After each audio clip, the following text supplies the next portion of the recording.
Tonight, as we recognize Arab Americans who exemplify the spirit of humanity, we also remember a man of unrelenting spirit and profound humanity. Moustapha Akkad was born in Aleppo, Syria, the eldest of 7 children. He possessed an ambition and drive that would one day propel him beyond the rural confines of his hometown and onto the world stage. Moustapha knew early on that he would pursue a career in cinema, and the disbelief of his parents and neighbors never dissuaded him. Arriving in Los Angeles with $200 to his name and a copy of the Quran given to him by his father, he was literally a world away from all that was familiar to him.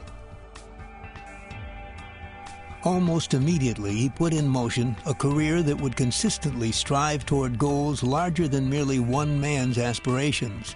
Working with endless perseverance and fearlessness, his dreams were not just personal, but also the dreams of his culture, his religion, his people. He took it upon himself to be an ambassador for the entire Arab Islamic world at a time when very little was known about it in America. This would be the major focus of his entire career. As a student studying cinema at UCLA, Moustapha was a founding member and president of the Arab Student Association. He wasted no time in presenting the American students with a taste of the Arab culture by organizing many festivals and events. This would begin his lifelong goal of bridging the gap of misunderstanding between the East and the West. He would also serve as a founding member of the Islamic Center in Los Angeles, catering to a newly burgeoning Muslim community. Upon graduation, he formed Akkad International Productions and created a show that would serve as an example for tolerance and understanding. As Others See Us was groundbreaking and controversial. It was a panel show comprised of foreign students discussing their opinions and impressions of American culture. His second series was a travelogue, Caesar's World, which took the American audience to unseen parts of the globe, including the Arab Islamic countries of which very little was known. With both series, Akkad was acting as a conduit for information and understanding. His early success in television would set the stage for his most personal and difficult challenge, to bring the story of Islam to the big screen. This massive undertaking would take over 7 years to achieve and force him to face unimaginable obstacles.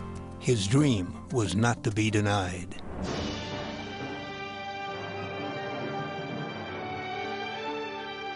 I did the film because it is a personal thing for me. Besides its production values as a film, it has its story, its intrigue, its drama. Besides all this, I think there was something personal. Being a Muslim myself who lived in the West, I felt that it's my obligation, my duty to tell the truth about Islam. Here is a religion that has a 700 million following, yet it's so little known about it, which surprised me. I thought I should tell the story that will bring this bridge, this gap to the West. We were 28 different nationalities and cultures. We were able to bridge these different cultures, and we worked under a spirit of cooperation and understanding.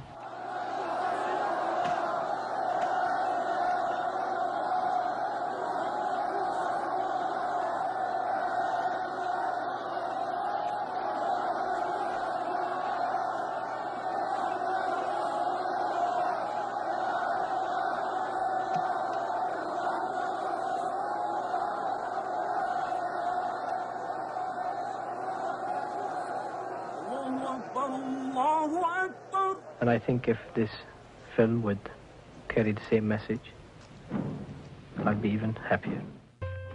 Akkad wasted no time in undertaking his next epic, Lion of the Desert, which told the story of the guerrilla resistance to fascist Italy's colonization of North Africa. The film was groundbreaking for its cinematic portrayal of Arabs, not as terrorists or backward desert dwellers, but for the first time as honorable, compassionate heroes. It's a statement of Arab Islamic pride that has yet to be repeated, let alone attempted again. It is really the story of two men, the confrontation of two men. Yet each man has his own culture, his own background, his own philosophy, his own creed. So really the story is this confrontation of the two men. I give you Libya, General. What did Mukhtar do before the rebellion? He was a teacher. A teacher? Yes. I was a teacher. Be careful you don't end up as the five who went before you, taught by him. The confiscated lands must be given back. Well, now I wouldn't say confiscated lands. I would say lands reserved for settlement and cultivation. Lands to be developed. To be developed by Italians. I tell you, there is no escape. 20 years, 40 years, the land will be back to its people. How many days will it take you to arrange the surrender of your men? We will never surrender. We win or we die. And don't think it stops there. You will have the next generation to fight, and after the next, the next. As for me, I will live longer than my hangman. To Western audiences, Moustapha Akkad will always be best recognized for his creation of one of the most successful and enduring movie franchises in Hollywood history, Halloween. At the time of its release, Halloween was the most successful independently produced film ever and would go on to generate 7 sequels and countless imitators over a 25-year span. Moustapha, he's like Mr. Halloween. I'm the godfather of the Halloween. I preserve its continuity. I preserve its element. I will keep doing it, and I'll stop at 22. That's what Donald Pleasance said. One of the press were asking him, come on, Donald, you're going to keep doing these Halloweens, all this? He said, no way, no way, I'll stop at 22. So I like to follow his advice. Moustapha Akkad has kept the franchise alive because he believes in it. I love Michael Myers. To me, everybody hates him, but I am going to keep him alive as long as I can. Moustapha Akkad was a powerful and fearless voice of tolerance and compassion at a time when it was, and is, needed so dearly. He was deeply proud of his American citizenship, living the majority of his life here, but also he never shied from his humble beginnings, taking every opportunity to declare his Arab heritage and Islamic beliefs.